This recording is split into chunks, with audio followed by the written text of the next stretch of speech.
Herkese merhaba arkadaşlar, kanalımıza hoş geldiniz. Sıkıyorsa boşat. Arzu Sabancı'nın katı kanunlar koyduğu ve bunun aşarsa evlenmelerini kabul etmeyeceğini sosyal medyadan duyurdu.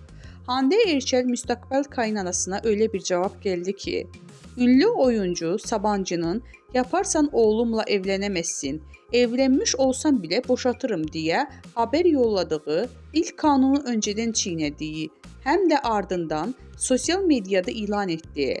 Hande Erçel Arzu Sabancı'ya sıkıyorsa boşat diye paylaşım yaptı.